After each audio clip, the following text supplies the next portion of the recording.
हमारा नबी जिंदा है। जितने मानते वही बोले जिंदा है। हमारा नबी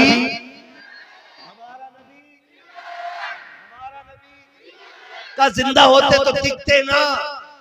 तो मैंने दिखते हैं ना, तो कह रहा मैं तो 5 महीने से उनके रोजे पे ड्यूटी कर रहा हूं, मैंने आज तक नहीं देखे।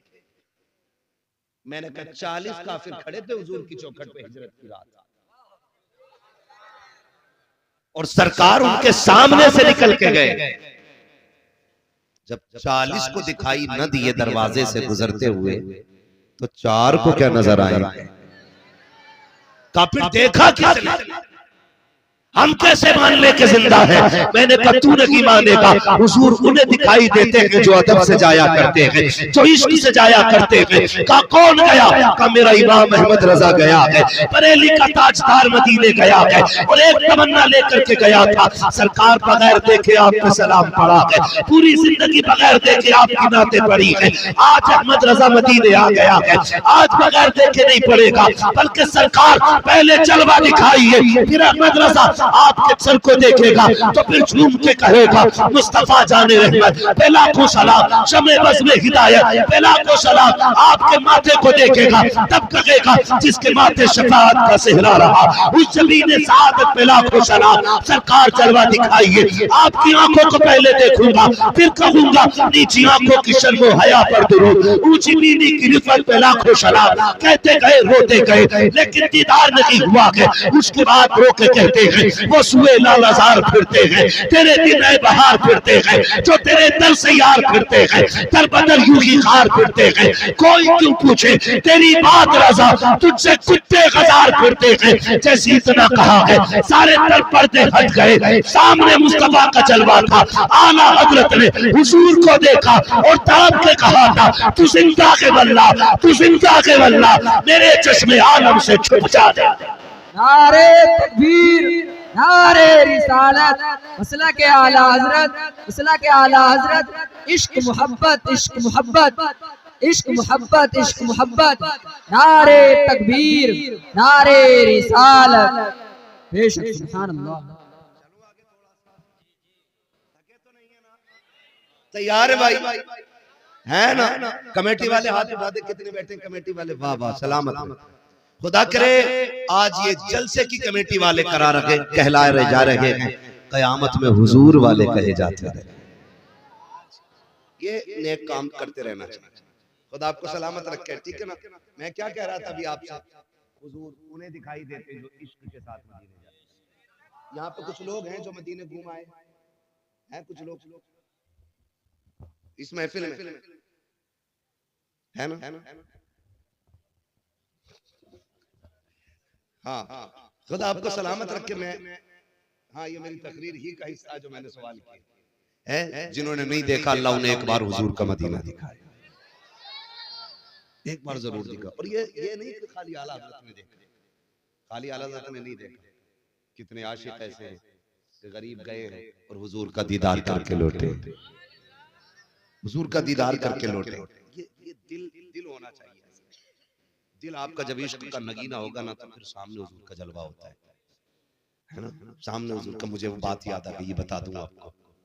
एक साहब हज करके आए, बड़े गरीब बंदे थे, बहुत गरीब थे। जब से वो हज करके लौटे ना, बूढ़े आदमी थे, बुजुर्ग थे, कोई काम करते थे मजदूरी का। जब आए ना हज करके वापस, तो आंखें बंद रखते थे, खोलते ही नहीं थे, बहुत कम आंखें खोलते थे। फुर्सत मिलती आंखें बंद कर लेते। किसी ने कहा चाचा जब से लौटे हो ना हज से, आंखें बंद क्यों रखते हो? तो उन्होंने कहा था एक राज है इसमें, एक राज है इसमें। बेटे यहाँ जो कुर्सी ले लो, तुम तकरीर करो, हम सुनेंगे। आ जाओ। बस करें भाई, बस ठीक है। मुझे बोलने दे जरा, आप ना कहीं कुछ, मैं क्या लूंगा, मेरे भाई हैं ये, कोई बात नहीं है। हाँ, कभी कभी चूक हो जाती है, तो थोड़ा सा मीठे लफ्जों में, ज्यादा सख्त में नहीं, ठीक है? तवज्जो है ना? हाँ, मुझे पसीना आ रहा है, मैं इतनी मेहनत से बोल रहा हूँ, थोड़ा सा ख्याल करें इस पसीने का। खुदा आपको सलामत रखे। तो वो हज से लौटे ना, तो आंखें बंद ही रखते थे। उनसे पूछा चाचा आपकी आंखें बंद रहती हैं, कभी खोलते हैं? बहुत कम खोलते हो। उन्होंने कहा इसमें राज है बेटे। कहा क्या राज है? कहा बड़े जमाने से तमन्ना थी हुजूर का मदीना देखने, लेकिन मैं बड़ा गरीब था। एक जमाना लग गया तैयारी करते करते, एक जमाने तक पैसा इकट्ठा किया, और आखिरी पड़ाव में जिंदगी के हुजूर के मदीने में हाजिरी हो गई। कहा जब मैं हुजूर के रोजे पे पहुंचा मैं दीवाना था और बड़ी तड़प थी मेरे सीने में। कहा जब जालियां हुजूर के रोजे के सामने आई ना तो कहने लगे बेटे मैं अपने आप को रोक ना सका, मैंने दौड़ के हुजूर की जालियां पकड़ी। कहा वहां पे मुतव्वा खड़ा था, उसने ना मुझे पकड़ा और कहा शिर्क, हाजी शिर्क। उसने शिर्क कह के ना मुझे छुटाने की कोशिश की, लेकिन मैं कैसे छोड़ देता यार, पूरी जिंदगी की तड़प मेरे सीने में थी। कहा उसने पूरी ताकत लगा दी, मैंने नहीं छोड़ा। वो इधर खींचता था, मैं हुजूर की जाली पकड़े हुए था। कहा उसने फिर जोर से लाठी मारी मेरे हाथ पे। कहा जैसी लाठी लगी बूढ़ा था, दर्द बहुत तेज उठा, बर्दाश्त न कर सका, बेहोश होके गिर गया। उसने कहा जब मैं बेहोश होके गिरा ना तो इधर आंख लगी, उधर मैंने ख्वाब में हुजूर को देखना शुरू कर दिया था। जब लाठी लगी और मैं बेहोश होके गिरा ना तो मैं क्या देखता हूं, हुजूर बैठे और मैं बैठा हूं। जिस हाथ में लाठी लगी है ना हुजूर ने मेरा हाथ पकड़ रखा है और हाथ फेर के कह रहे दर्द हो रहा है, दर्द हो रहा है। मैंने कहा या रसूल अल्लाह कितनी दुख उठा के यहां तक पहुंचा हूं, ये तो कुछ भी नहीं है। कहते फिर हुजूर सीने से लगा के कहते दुख न कर, यार तक आने के लिए लाठियां खानी पड़ जाया करती हैं, महबूब तक आने के लिए तकलीफें उठानी पड़ जाती हैं। उसने कहा आज भी इसीलिए आंखें बंद करता हूं, काश फिर आंख बंद हो और फिर हुजूर ख्वाब में तशरीफ ले आए। तो ये ताल्लुकात दिल के होते हैं, दिल के होते हैं जो हुजूर को जिंदा मानते हैं और ये अकीदा लेके जाते हैं, फिर हुजूर उन्हें ज़ियारत नसीब कराते हैं। हाँ और बात की जाती बोले हुजूर को इल्म गैब नहीं, हुजूर को क्या पता है, हुजूर को क्या पता है। सारी बात छोड़ यार, हुजूर को तो उस शय का भी पता है जो उनके मदीने में है। ये बात भी लोग कहते हैं कि मदीने शरीफ की नियत से नहीं जाना चाहिए, हुजूर के रोजे की हाजिरी की नियत लेके जाना ये शिर्क है, ये वहां भी लोग कहते हैं। और मेरा इमाम कहता काबे का नाम तक न लिया, तैबा ही कहा। पूछा था हमसे जिसने कि नौजत किधर की है, हम तो अगर हज को भी जा रहे हैं तो मदीने ही बता रहे हैं, क्योंकि उसके तो फैल हज भी खुदा ने करा दिया है। असले मुराद हाजिरी उस पाक तक की है। तो हुजूर को हर उस शय की खबर है, हर शय की खबर है, क्योंकि हुजूर के मदीने से आज भी आवाज आती है खंजर चले किसी पे तड़पते हैं हम अमीर, सारे जहां का दर्द हमारे जिगर में है, सारे जहां का दर्द हमारे जिगर में है। आज यहाँ बैठे हो ना, खेत में बैठे हो, हुजूर जानते हैं, मैं नहीं जानता आपके बाप का नाम क्या है, इन बच्चों के बाप का नाम क्या, ये किस खानदान से ताल्लुक रखते हैं, लेकिन अल्लाह की इज्जत की कसम हुजूर हर शख्स का नाम जानते हैं, हर शख्स के बाप का नाम जानते हैं, हर एक बच्चे के खानदान को जानते हैं, किसकी माँ कौन है ये भी हुजूर को पता है, किसका बाप कौन है ये भी हुजूर को पता। तभी बरेली से आवाज आती है और कोई गैब क्या, तुमसे लिहा हो भला जब ना खुदा की छुपा तुम पे करोड़ों दो सलाम।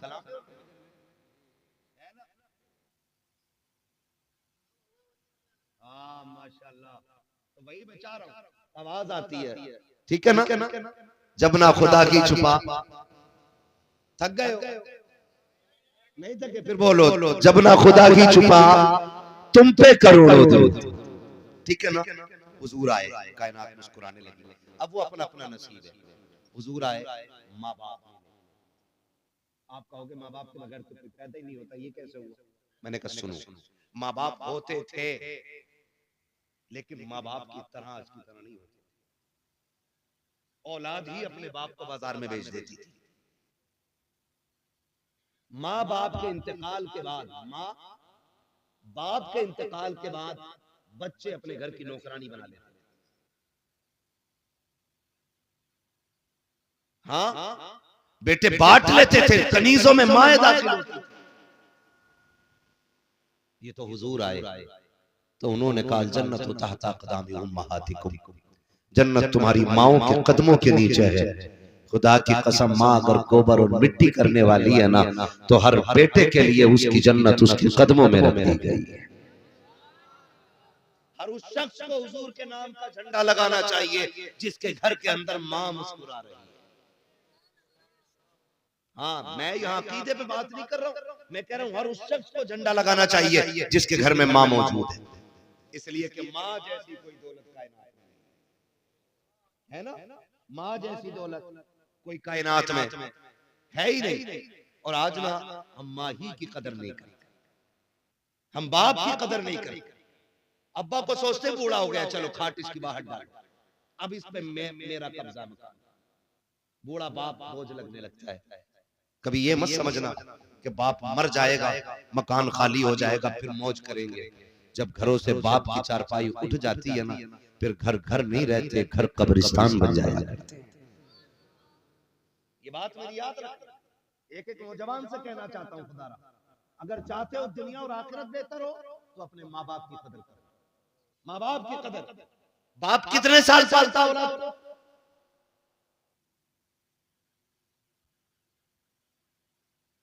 बोलो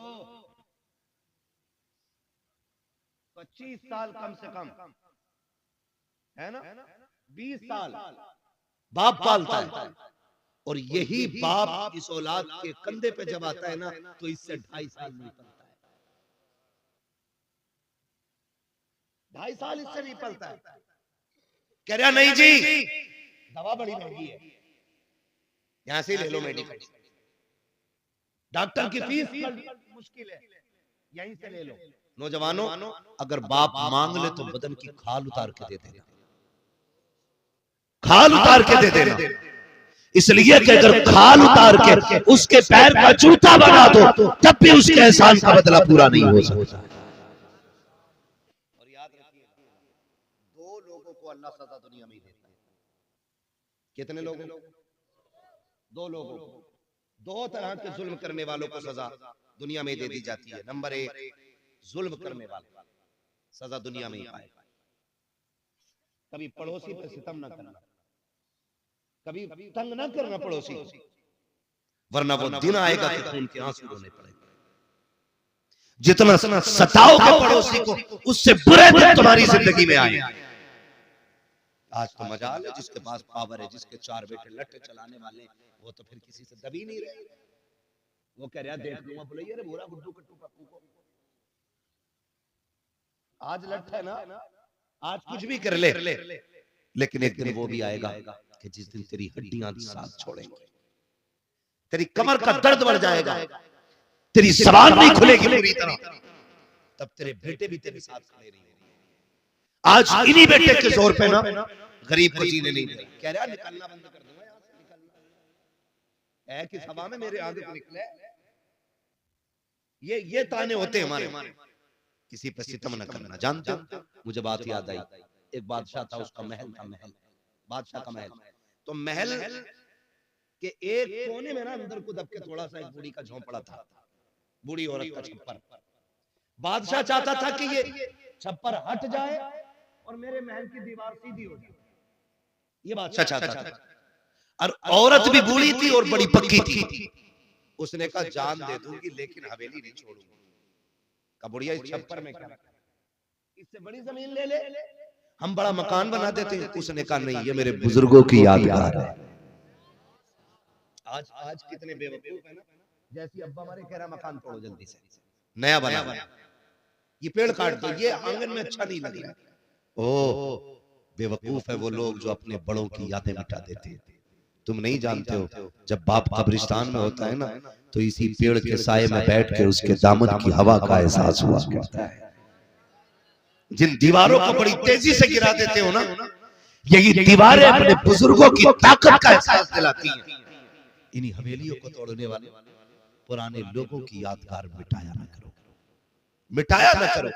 अब्बा मरा नहीं, फौरन उसने कहा पूरी ने नहीं दे सकती, कहा तुझे बड़ा मकान दे दिया जाएगा, कहा बड़ा मकान तुम्हें मुबारक हो, मैं बड़ा मकान नहीं चाहती हूँ, मुझे मेरा छप्पर काफी है। सबने समझाया नहीं मानी, कहा क्यों नहीं छोड़ना चाहती। तब उसने कहा था कि इस मकान से मेरे बुजुर्गों की यादें जुड़ी हैं, इसके छप्पर में मेरे बाप की यादें हैं, इसकी दीवार में मेरे खानदान की यादें हैं। अगर ये छप्पर दीवारें चली गई तो मेरे बुजुर्गों की याद चली जाएगी। ये कह के वो इनकार करती रखी। बादशाह इंतजार करने लगा। एक दिन जब वो औरत किसी काम से बाहर गई, बादशाह को मौका मिल गया। उसने जल्दी जल्दी भीड़ लगा करके उस हवेली को हटाया, छप्पर को हटा करके महल की दीवार सीधी कर दी। कुछ वक्त के बाद जब पूरी लौटी, उसने देखा उसका वहां पे मकान नहीं था। उसने पूछा क्या हुआ? का बादशाह में दीवार सीधी कर ली गई, तेरा छप्पर तोड़ दिया गया है। उसने एक चीख मारी, आसमान की तरफ देखा और रो के कहा था मालिक, जब मेरा मकान तोड़ा जा रहा था मैं तो नहीं थी, मगर तू कहाँ था? तू बता दे, क्या तू ये मकान नहीं देख रहा था? तेरे सामने मेरा मकान तोड़ा गया है। या अल्लाह फैसला फरमा दे। जैसे उसने इतना कहा है, अल्लाह ने बादशाह के पूरे महल को ऐसे की जमीन के अंदर धसा दिया, दफन कर दिया और दुनिया को बता दिया, ओ लोगों जुल्म न करना, इसलिए कि जालिमों को सिला दुनिया की में दिया जाता।